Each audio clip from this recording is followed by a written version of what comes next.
Oke, selamat datang di Anyus Channel. Di video kali ini kami akan membawakan informasi mengenai Uraume yang akhir-akhir ini sering ditanyakan oleh fans Jujutsu Kaisen.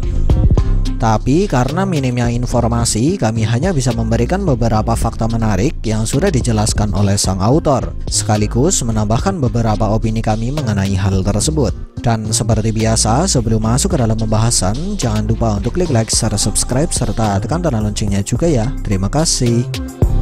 Kemudian langsung saja, berikut ini adalah beberapa hal menarik tentang Uraume yang sudah kami bagi berdasar dari adegan kemunculan Uraume. Pertama, Uraume pertama kali muncul dalam sebuah adegan yang terjadi pada chapter 53, di mana pada saat itu Mahito dan komplotannya sudah berhasil mencuri jari Sukuna sekaligus Jutai Kusosu dari SMA Jujutsu. Dan dari adegan ini setidaknya ada 3 hal menarik tentang Uraume. Pertama, Uraume tidak terlibat dalam pencurian tersebut. Lalu, mengapa Uraume terkesan tidak terlibat dalam aksi pencurian yang dilakukan oleh Mahito dan yang lain? Ya, ada kemungkinan kalau Uraume sengaja tidak dilibatkan karena alasan tertentu. Dan ada kemungkinan juga kalau Uraume sebenarnya terlibat dengan misi ini, tapi peran yang dia miliki bukanlah di garis depan.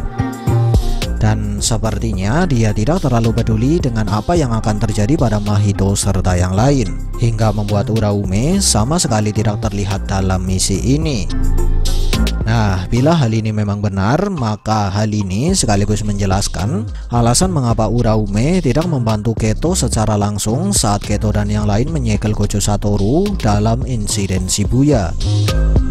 Hal menarik kedua, pada rapat yang dihadiri oleh Gojo, Uraume sempat disebutkan sebagai biarawan atau pendeta kecil dengan rambut putih.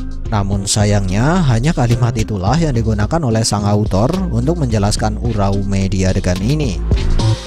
Nah, karena di sini Bang Gege menggunakan kata biarawan atau pendeta untuk menyebut Uraume, kami jadi teringat dengan kejadian yang menimpa Noritoshi Kamo dan juga Ibu Choso yang terjadi di salah satu kuil sekitar 150 tahun yang lalu. Ya, dari sini maka ada kemungkinan kalau Uraume juga terlibat dalam kejadian tersebut. Terlebih lagi, kejadian Noritoshi Kamo ini sudah menjelaskan bahwa ada beberapa kuil yang dijalankan oleh penyihir Jujutsu. Hal menarik ketiga, setelah berhasil mencuri jari Sukuna dan Jutai Kusosu dari SMA Jujutsu, Geto dan yang lain terlihat duduk bersantai di sebuah pantai. Dan uniknya di sini, Uraume malah terlihat tidak ikut duduk bersantai seperti Geto dan yang lain, di mana Uraume sendiri terlihat hanya berdiri terdiam di belakang Geto dan yang lain. Nah, dari cara dia berdiri dan posisi Uraume berdiri, dia terkesan seperti layaknya seorang bawahan atau seorang pengawal di hadapan Geto dan yang lain. Mungkinkah jabatan atau posisi yang dia miliki sebenarnya adalah bawahan Geto atau Noritoshi Kamo? Tapi mengapa dia sempat memanggil Sukuna dengan sebutan Master? Menarik untuk kita nantikan. Kemudian kita masuk pada pembahasan kemunculan kedua Uraume, di mana hal ini terjadi pada chapter 116. Dan di adegan ini setidaknya ada 3 hal menarik tentang Uraume.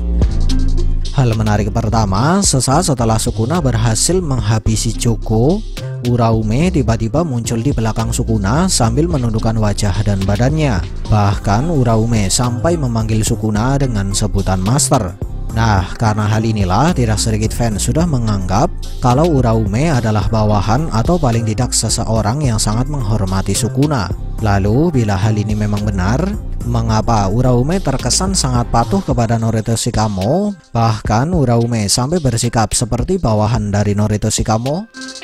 Mungkinkah Uraume bersikap seperti ini karena dia berencana memanfaatkan Noritoshi Kamo demi rencananya bersama Sukuna? Atau bahkan Sukuna dan Noritoshi Kamo sudah menjalin suatu kerjasama dan tugas Uraume adalah memastikan rencana tersebut berjalan dengan lancar? Menarik untuk kita nantikan. Hal menarik kedua, sambil menundukkan badan dan wajahnya, Uraume sempat berkata, "Aku datang untuk mengawalmu atau mengantarmu." Lalu, mengapa Sukuna yang sangat kuat memerlukan sebuah kawalan dari Uraume? Mungkinkah ada salah satu bagian dari rencana mereka yang tidak bisa dilakukan oleh Sukuna seorang diri? Atau mungkin Uraume datang menemui Sukuna hanya untuk bertemu dengan Sukuna sekaligus mengabarkan atau memberikan laporan secara tidak langsung bahwa rencana yang mereka miliki sudah berjalan dengan lancar? Ya, kami sendiri belum bisa memastikan hal ini. Dan bila teman-teman memiliki opini pribadi tentang hal ini, silahkan tulis di kolom komentar ya. Hal menarik ketiga, seperti apa yang bisa kita lihat, walaupun Sukuna dikenal memiliki kemampuan sensorik yang sangat hebat, tapi uniknya saat Uraume datang, Sukuna tidak langsung mengenali Uraume.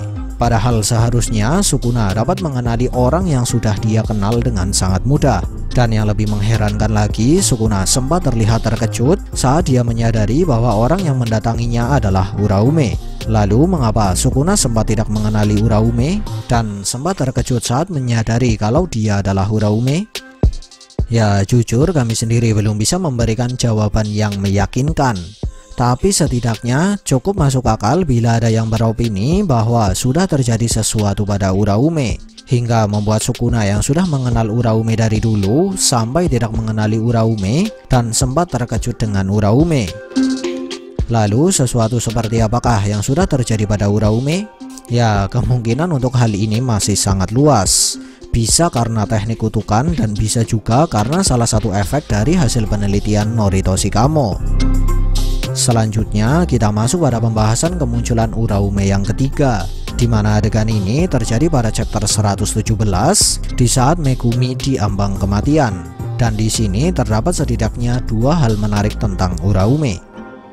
Pertama, saat Sukuna pergi meninggalkan Uraume untuk menyelamatkan Megumi, Sukuna sempat berkata, "Jangan mengabaikan persiapanmu." Nah, dari perkataan Sukuna inilah, sang autor seolah sudah mengkonfirmasi bahwa Uraume memang menjalankan sebuah rencana yang sudah dia siapkan bersama dengan Sukuna. Lalu sebenarnya apa tujuan dari rencana yang dia jalankan? Ya, hal ini memang belum bisa dipastikan, tapi menurut kami rencana yang dia jalankan merupakan sebuah rencana untuk membangkitkan atau membebaskan Sukuna, di mana hal ini didasari dari perkataan Sukuna yang berbunyi, "Tak lama lagi sampai aku benar-benar bebas dan sampai jumpa lagi Uraume." Lalu yang jadi pertanyaan selanjutnya, mengapa Uraume baru bisa menjalankan persiapan setelah ratusan atau bahkan ribuan tahun berlalu sejak kekalahan Sukuna di masa lalu? Mungkinkah ini berhubungan dengan Norito Shikamo? Atau bahkan hal ini berhubungan dengan apa yang terjadi pada Itadori Yuji? Ya, kami hanya bisa bilang menarik untuk kita nantikan. Hal menarik kedua, dari sikap Uraume yang ditunjukkan saat dia berkata, "Baiklah, aku akan selalu menunggumu." Sang autor seolah mengisyaratkan bahwa hubungan Uraume dan Sukuna bukan sekedar bawahan dan atasan, karena sikap Uraume di sini sudah menggambarkan sikap dari orang yang sangat merindukan seseorang yang sangat dia sayangi atau sangat dia hormati.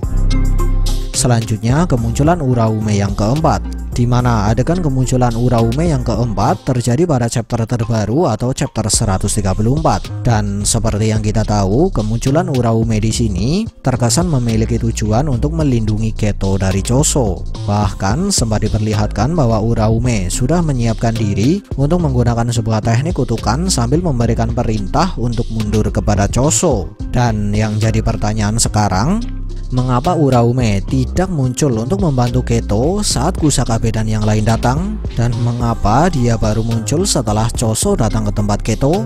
Mungkinkah saat Kusakabe dan yang lain datang, Uraume masih berada di perjalanan? Atau mungkin kedatangan Kusakabe dan yang lain di depan Geto tidak dianggap sebagai ancaman oleh Uraume, hingga dia baru muncul setelah Choso datang? Karena Choso dianggap memiliki kemampuan yang mengerikan.